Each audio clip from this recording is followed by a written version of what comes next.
Saya akan memberikan contoh. Yang namanya Ken Arok itu menjadi berandal, yang penting Empu Gandring ya bisa membuatkan keris demi berdirinya Singosari. Ya, saya akan mengatakan apakah iya yang namanya Ken Arok dibuatkan keris oleh Empu Gandring ini serba gratis, dan lalu ibaratnya Empu Gandring itu nggak punya kuda, lalu Ken Arok akan diam saja. Ibaratnya Empu Gandring itu nggak ada besinya, lalu Ken Arok akan diam saja dan sebagainya. Tidak mungkin terima bersih. Artinya kerjasama secara seksama antara satria dan brahmananya untuk bisa melakoni khalwat atau tapa brata.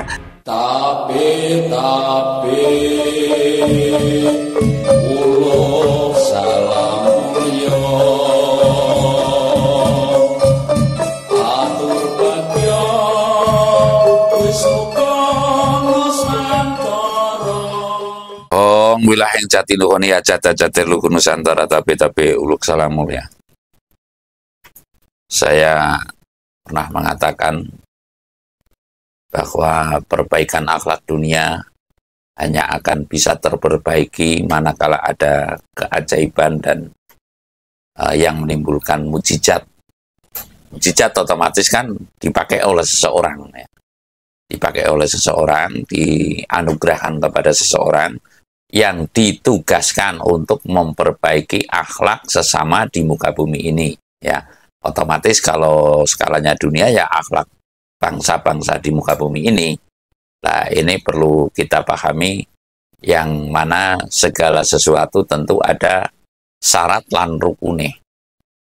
Syarat rukun daripada timbulnya keajaiban dan akhlak yang saya pahami dari dulu, ya, dari dahulu kala, ya, bukan betara kala, tapi dari zaman dulu kala, bahwa setiap nabi itu tentu melakoni khalwat, atau kalau istilah Jawa tapa brata.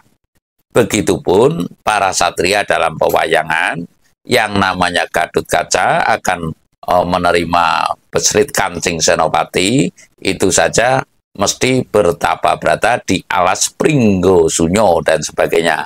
Dan lalu siapapun yang namanya orang akan menerima anugerah, mestinya itu adalah laku topo brotola. Karena kerusakan akhlak sekarang itu sudah tingkatan dunia. Nah, tingkatan dunia.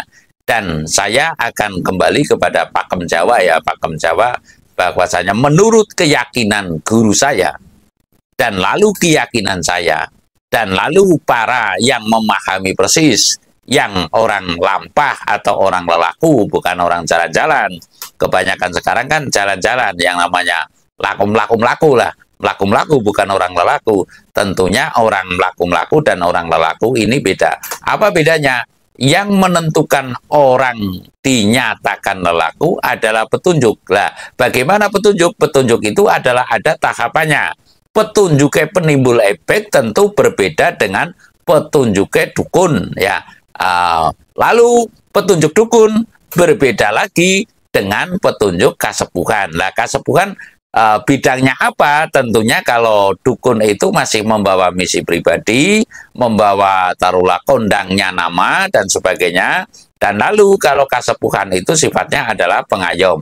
Nah, kalau keilhaman mengenai ebek atau kuda kepang itu tentunya penimbul, taruhlah itu juga untuk hiburan. Lah, ini adalah hal yang patut kita bandingkan, bukan arti kita membanding-bandingkan, namun kita pahami untuk membandingkan sejauh mana orang lelaku itu, apakah kelas penimbul ebek, ya, ataukah kelas kesepuhan, dan ataukah kelas yang lain, pemerintahan dan sebagainya. Lah, ini ada klasifikasi yang saya maksud. Lah, klasifikasi skala dunia ini, saya sering mengatakan kalau Pakem Jawa adalah dunia akan berubah dan tidaknya. Sekali lagi, dunia akan berubah dan tidaknya, khususnya Nusantara, manakala manusia bangsa ini ada yang gocelan kepada atau berpegang teguh kepada Pakem Sastro Jendro Hayuningrat pangruating diu. Nah,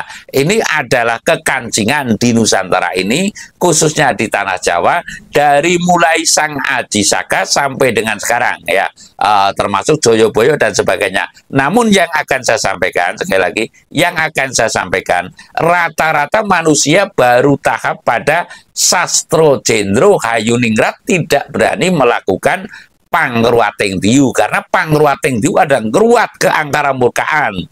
Ngruat ke angkara murkaan secara otomatis kalis daripada kenapsuan atau kalis dari amarah mutmainah subya luamah, ya. Lah, ini tentunya rata-rata tidaklah itu rajanya, tidaklah itu ulamanya, tidaklah itu satrianya menghendaki untuk berimbang, ya, menghendaki untuk berimbang. Lah, saya akan menyampaikan bahwa syarat rukun untuk timbulnya keajaiban di bumi Nusantara ini, sekali lagi, syarat rukun timbulnya keajaiban di bumi Nusantara ini yang nantinya sebagai pondasi atau dasar Nusantara ini yang konon ceritanya atau menjadi sawah tombalambil atau buah bibir kelak akan menjadi mercusuaring dunia atau mercusuar dunia atau Lemuria baru dan sebagainya.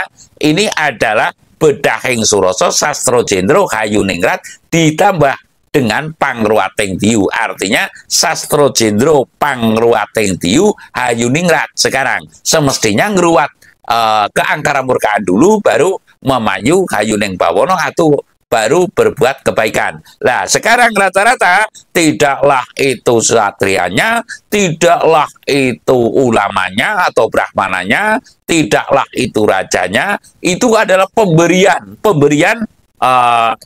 yang diutamakan adalah dia orang kaya bisa memberi. Lah, ini tentunya dia hanya berbuat memayu Hayuning Bawono dengan cara yang ria, ya, sekali lagi memayu Hayuning Bawono dengan cara yang ria. Maka saya sering mengatakan bahwasanya manakala orang sekarang beramal, ya, tidak dipuji dan lalu tidak dihormati dan lalu tidak pula diberi, baik itu pemikiran, tenaga dan sebagainya, rata-rata berhenti dalam peribadatannya. Nah, saya akan menyampaikan, saya telah mubeng kenges Kadyo Jontro, ya, mubeng kenges karo Kadyo Jontro itu ya seperti kitiran. Kitiran itu ya kipas, ya. Mubeng selalu berputar untuk mencari kesejatian yang satria mana, yang brahmana mana, dan lalu saya akan menyampaikan, dan lalu telah saya sampaikan, dan niscaya walaupun saya menerima semestinya 7, namun nantinya ada yang ikut 1 saja, saya telah sangat bahagia. Yang penting bisa secara seksama Bedah Suroso Sastro Jendro Hayuningrat pangruating diu. Ini penting, yang sering saya katakan, ibarat akan berdirinya Singosari mesti ada Empu Gandring. Kalau boleh secara terang-terangan, saya mengaku Empu Gandring pun tidak masalah, rela mati demi bangsanya. Namun yang saya maksud antara satria dan brahmananya mesti ada kemanunggalan yang sehati, yang setulus-tulusnya. Artinya brahmananya tulus, satrianya tulus, tidak memberi karena pamrih, tidak memberi manakala nanti tidak dipuji dalam memberi, tidak disubya-subya lalu berhenti. Lah, saya akan memberikan contoh. Yang namanya Ken Arok itu menjadi berandal, yang penting Empu Gandring, ya, bisa membuatkan keris demi berdirinya Singosari. Ya, saya akan mengatakan, apakah iya yang namanya Ken Arok dibuatkan keris oleh Empu Gandring ini serba gratis, dan lalu ibaratnya Empu Gandring itu nggak punya kuda, lalu Ken Arok akan diam saja, ibaratnya Empu Gandring itu nggak ada besinya, lalu Ken Arok akan diam saja dan sebagainya. Tidak mungkin terima bersih. Artinya kerjasama secara seksama antara satria dan brahmananya untuk bisa melakoni khalwat atau tapa brata yang Bedah Surasa Sastro Jendro Hayuningrat ini, dan lalu nanti akan timbul keajaiban dan mukjizat. Lah, mukjizat inilah nanti yang akan bisa memperbaiki akhlak di muka bumi ini. Intinya kali ini saya mengatakan yang bahwasanya syarat rukun, ya, syarat rukun untuk perbaikan akhlak adalah adanya keajaiban dan mukjizat. Dan mukjizat itu syarat rukunnya adalah Topo Broto. Namun sampai saat ini saya belum ada yang secara terang-terangan ya, secara terang-terangan wani piro, ibaratnya wani piro ini ya habisnya berapa, yang penting bisa terwujud. Nah, ini yang saya belum temukan. Sekali lagi, yang saya belum temukan. Rata-rata tentunya belum apa-apa sudah takut ketipu oleh saya. Ya, semoga saja nanti kedepannya yang saya maksud nanti masing-masing itu terilhami secara murni dari Tuhan Yang Maha Esa, sehingga syarat rukun ini bisa tercapai untuk mengubah akhlak di muka bumi ini. Artinya akhlak terperbaiki oleh keajaiban dan mujizat. Nanti mujizat itu seiring dengan turunnya wahyu Trijaya Murti, suci-suci Nedamar Songko menitis kepada seorang, disitulah siapa yang ketitisan akan kedunungan keajaiban dan akhlak yang bisa memperbaiki akhlak dunia. Ya, akhlak dunia berawal dari perbaikan akhlak Nusantara ini, dan lalu membangun budi pekerti yang luhur dengan ucapannya yang sering saya katakan itu adalah wekasaning cipto sabdo tunggal tanpa lawan. Nah, disitulah nanti keajaiban dan mujizat-mujizatnya beliau yang ketitisan akan bisa memperbaiki akhlak di muka bumi. Saya rasa demikian. Terima kasih.